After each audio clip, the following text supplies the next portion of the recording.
In the modern day, we have many Muslim states. They are nation states. Now, the concept or the theory which has been developed by Ikhwan al-Muslimin in Egypt and Maulana Maududi in Pakistan, the theory is known as the New Jahiliyyah. We talked to Maulana Maududi's son at their residence in Lahore.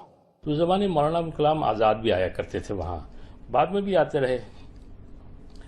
تو مولانا نے ان سے یہ کہا کہ میں نے سنا ہے کہ تم جماعت بنانے کا ارادہ ہے تمہارا، کہاں جو اس کا دستور ہے وہ مجھے دکھانا.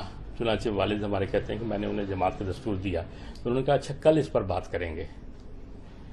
تو دوسرے دن انہوں نے کہا کہ اس دستور کے نتیجے میں جو جماعت وجود میں آئے گی وہ ایک فاشسٹ تنظیم ہوگی. اور انہوں نے کہا کہ میری رائے یہ ہے کہ تم یہ سب کام چھوڑ دو، یہ بیکار ہے، اس میں کچھ نہیں رکھا، میں نے سب کچھ کر کے دیکھ لیا ہے. جب رشیا یہاں آیا افغانستان میں تو امریکہ نے انہی لوگوں کو استعمال کیا. یہ اسامہ انہی کا لائے والا تھا. اسامہ امریکن اسپانسرڈ تھا نا، امریکہ ہی لے کے آیا تھا نا. اور یہ سارے مولوی بھی انہی کے.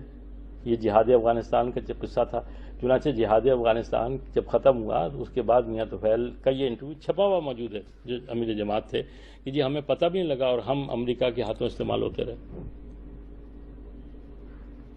یعنی یہ اتنے ہی نادان تھے کہ انہیں پتہ ہی نہیں لگا اور امریکہ کے ہاتھوں. بات یہ ہے کہ وہاں سے ڈالر جو آتے تھے وہ آپ کا منہ بند کیے ہوئے تھے اور آنکھیں بند کیے ہوئے تھے. اور کیا تھا کے بعد جو امیر جماعت بنے تھے قاضی حسین احمد، یہ سوات میں لیکچرر تھے جغرافی کے، سوڈمی کے الزام میں وہاں سے نکلے تھے.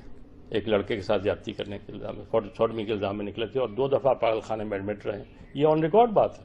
کے بعد جو امیر جماعت بنے تھے قاضی حسین احمد، یہ سوات میں لیکچرر تھے جغرافی کے، سوڈمی کے الزام میں وہاں سے نکلے تھے. ایک لڑکے کے ساتھ زیادتی کرنے کے الزام میں، سوڈمی کے الزام میں نکلے تھے اور 2 دفعہ پاگل خانے میں ایڈمٹ رہے.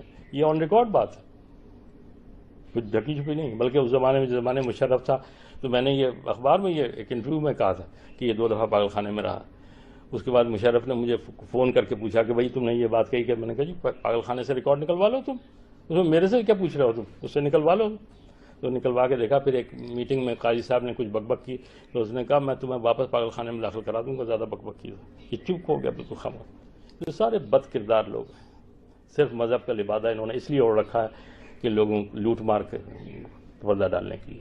ہمارے والد نے اسلامی جمعیت طلبہ بنائی، جماعت اسلامی بنائی، لیکن ہم 9 بہن بھائی، ہم میں سے کوئی آدمی نہ اسلامی جمعیت طلبہ نہ جماعت اسلامی کبھی. ہمارے والد نے اسلامی جمعیت طلبہ بنائی، جماعت اسلامی بنائی، لیکن ہم 9 بہن بھائی، ہم میں سے کوئی آدمی نہ اسلامی جمعیت طلبہ نہ جماعت اسلامی کبھی، نہ اس کے کبھی پاس گئے، نہ متفق ہے، نہ رکن ہے، نہ بلکہ کبھی اگر جلسے جلوس میں ہم کبھی دور سے نظر آ گئے تو اوپر سے انہوں نے دیکھا اسے تو انہوں نے ہم سے پوچھا کہ تمہارا کیا کام تھا وہاں، تم کیوں وہاں گئے.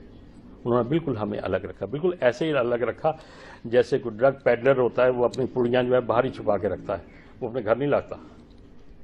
ہمارے والد نے یہ سارے نظریات، یہ ساری فکر، یہ ساری چیزیں جو ہیں انہیں باہر رکھا اپنے گھر سے باہر. گھر میں انہوں نے کبھی ہم لوگوں انگلش اسکول سے پڑھتے رہے، ہم نے تمام کیا، ہمیں انہوں نے کبھی نہ جماعت نہ جمعیت نہ کچھ.